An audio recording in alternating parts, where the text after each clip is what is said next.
તાપીની ઓલણ નદીમાં નવા નીરની આવક થઈ। ઉપરવાસમાં ભારે વરસાદથી ઓલણ નદી ગાંડીતુર બની છે। પંચોલ આશ્રમ નજીક વહેતી ઓલણ નદી બે કાંઠે વહેતી થઈ। ડાંગ જિલ્લામાં ભારે વરસાદથી નદીમાં નવા નીર આવ્યા છે। ઉપરવાસમાં ઓલણ નદી ગાંડીતુર બની છે। ઓલણ નદીમાં નવા નીરની આવક થઈ। પંચોલ આશ્રમ નજીકની આ નદી છે। અનુપ ભટ્ટ અમારી સાથે જોડાઈ ગયા છે।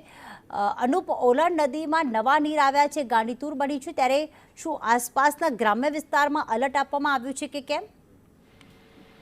જે રીતે જોવા જઈએ તો ઉપરના ભાગો જે ડાંગ સહિતના જે વિસ્તારો છે તેમાં ભારે વરસાદને કારણે ઓલણ નદીમાં નવા નીર આવ્યા છે અને નદી ગાંડીતુર બની છે।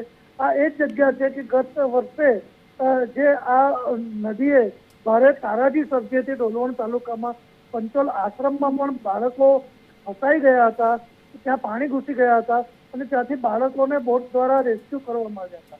ત્યારે બીજી તરફ જોવા જઈએ તો આ વિસ્તારમાં ફરી જે અહીં એક કોઝવે છે, એ કોઝવે કાયમ પાણીમાં ડૂબી જતો હોય। તંત્રને લોકોની વારંવાર રજૂઆતો થવા છતાં પણ આ કોઝવેને પુલ બનાવવાનું કાર્ય શરૂ નથી કરાઈ શક્યું। તો એને સામે પણ લોકોનો રોષ જોવા મળી રહ્યો છે।